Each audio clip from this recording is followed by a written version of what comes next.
नमस्कार। ज्ञानवर्धक इस चैनल में आपका बहुत बहुत स्वागत है। आपका स्नेह और सपोर्ट के कारण ही निरंतर आपके लिए वीडियो बन रहे हैं, इसलिए बहुत बहुत आपका धन्यवाद।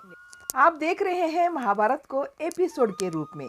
पिछले वीडियो में आपने देखा कि भीम अपने पुत्र को आमंत्रित करने जा रहे हैं, परंतु रास्ते में वही पुरानी बातें याद आ रही थी। यही सोच रहे थे कि तब नील ने समीप आकर अभिवादन करके भोजन तैयार होने की सूचना दी। चावल, तिल मिली हुई आटे की रोटियां वो खाने लगे। तभी भीम को हिडिंबा की याद आई। हिडिंबा कच्चा मांस ही खाती थी। भीम ने उसको मांस पकाकर खाना सिखाया था। मांस पकाकर खाने में उसे स्वाद आता था कि नहीं पता नहीं, पर भीम को खुश करने के लिए वो खा लेती थी। भीम सोच रहे थे कि वैसे हिडिंबा दिखावा नहीं करती थी, यह उसका स्वभाव ही नहीं था। एकदम सीधी बात में, व्यवहार में वह अपनी मन की बात कहने में कभी पहेलियां नहीं बुझाती थी। भीम को फिर पिछली बातें याद आई। सुरंग से बाहर निकलते ही, जंगल के बीच पहुंचते ही पास की नदी तक वे चले थे।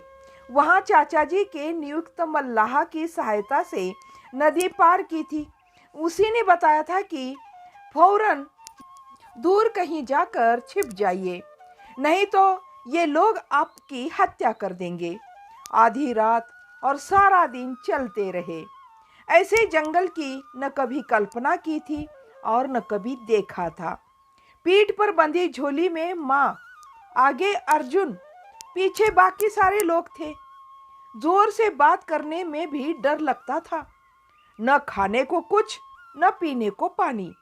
भटक भटक कर वही कहीं चक्कर न काट ले, यह सोचकर वे नदी की दिशा की सहायता से ही दक्षिण की ओर चल पड़े थे। भीम को फिर याद आने लगी। वह नदी ही कुरु देश की सीमा थी। उसके दक्षिण का वह जंगल हिडिंब का वन था।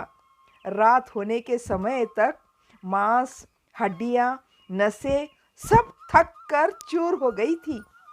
तब भी उस वन में नींद से छुटकारा न था। भीम ने कहा था, तुम लोग सो जाओ, मैं रात भर पहरा देता हूँ।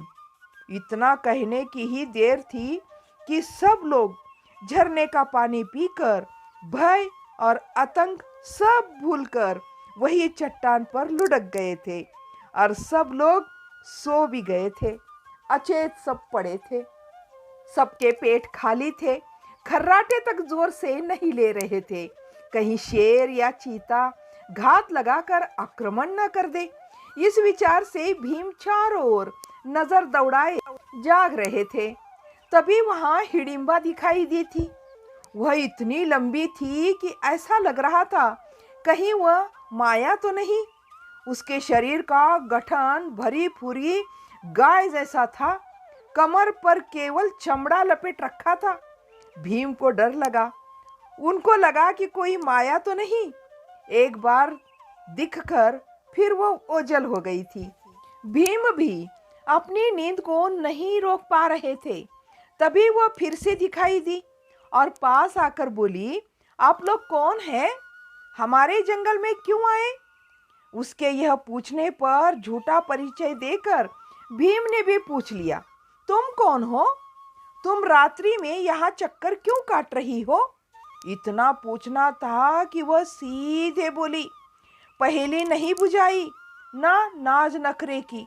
मेरा नाम सालक टंकट्टी है। हम राक्षस हैं। मेरा भाई हमारे राक्षस कुल का राजा है। वह आगे कहने लगी, रात में घूमते हुए अकस्मात तुम्हें देखा। देखते ही तुम पर मन आ गया। तुम यहाँ धरती पर सोए लोगों जैसे नहीं हो। तुम सुंदर राक्षस जैसे लगते हो। तुम मेरे पति बन जाओ ना।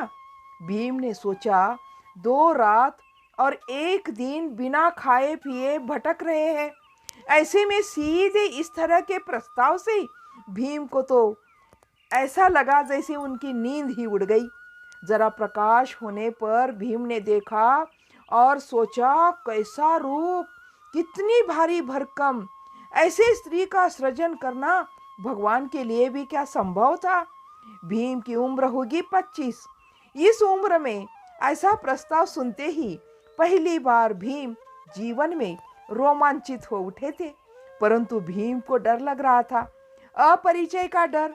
भीम बोला, लड़की, यह तुम्हारा जंगल है। तुम्हारे लोग सब मेरे लिए अपरिचित है। तुम पर कैसे विश्वास करूं? वह बोली, पर मैं तुम पर आसक्त हो गई हूं। सारी रात पेड़ों के बीच से तुम्हें देखती रही हूं। इसमें विश्वास की क्या बात है? मैं अपने को रोक नहीं सकती। मेरे पास आओ। ऐसा नहीं लगता कि तुम्हारे इन लोगों की नींद अभी खुलेगी। ऐसा कहते हुए आलिंगन को बाहें फैलाए सीधे आगे चली आई। भीम को लगा, कौन सी आर्य जाति की स्त्री निसंकोच सीधी चली आती है। भीम सोचने लगे, वैसे भी जिस आर्य स्त्री को मैं जानता हूँ, पहले दिन उसका धर्म के साथ विवाह हुआ, फिर रात सारी उसने उसी के साथ बिताई थी। द्रौपदी लंबाई चौड़ाई में मुझसे छोटी होने पर भी स्वयंवर में एकत्रित सभा में लोगों का मन मोह लेने वाला उसका आकर्षण था। भीम को यह सब पिछली बातें स्मरण हो रही थी।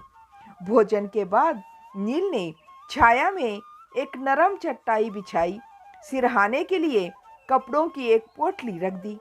बंधे बालों को ढीला करके लेटते ही भीम को नींद आ गई। दोपहर के बाद एक घड़ी सोना भीम की आदत थी। दोपहर की नींद बहुत देर न टिकी। भीम जल्दी ही जाग गए। शेष अश्वरोही इधर उधर पेड़ों की छाया में सो रहे थे। दोपहर की धूप में यात्रा संभव न थी। रात को ही रास्ता तय करने का निश्चय हुआ था। वे सब आराम कर रहे थे। भीम के घोड़े को स्वयं नील ने गेहूं का भीगा दलिया खिलाया, पानी पिलाया और उसके आगे घास डालकर भीम के पास ले आया। भीम ने उसे इशारे से बैठने को कहा। चटाई से हटकर धरती पर बैठकर नील ने पूछा, महाराज, मैंने सुना है कि आपने युद्ध करके कई राक्षसों का वध किया है। अब उन्हीं को हम सहायता मांगने जा रहे हैं। उनके युद्ध की विशेषता ही क्या है? क्या वे हम लोगों के धनुष्य बाण से अच्छा धनुष्य बाण चलाते हैं? उनकी विशेषता पूछते हो? नींद में जागे भीम ने मुंह खोलकर जमाही लेते हुए कहा, नील, राक्षस सदा जंगल में रहते हैं। वहां शेर, चीते, भेड़ियों के बीच रहते हैं। उन्हें मारकर जान बचानी पड़ती है। हमारे मुकाबले में वे इन जंगली पशुओं से कम डरते हैं। जिस शत्रु के साथ तुम सदा लड़ते भिड़ते रहे, क्या उसके गुण तुम में नहीं आएंगे? इसी प्रकार राक्षसों में शेर और भेड़िए के गुण रहते हैं। युद्ध में जान के संकट की परवाह न करते हुए वे सदा कूद पड़ते हैं। सर्दी, गर्मी, वर्षा सहने से उनका शरीर सुदृढ़ रहता है। वे गंध से ही अपने शत्रु को पहचान लेते हैं। इस तरह भीम अपने पुत्र को आमंत्रित करने के लिए जा रहे हैं। यह सब घटित भी हो रहा है और उनको स्मरण भी हो रही है पिछली बातें। तो इस वीडियो को मैं करती हूँ यहीं पर समाप्त। अगला भाग अगले वीडियो में जरूर देखिएगा। तब तक के लिए जय हिंद, जय भारत।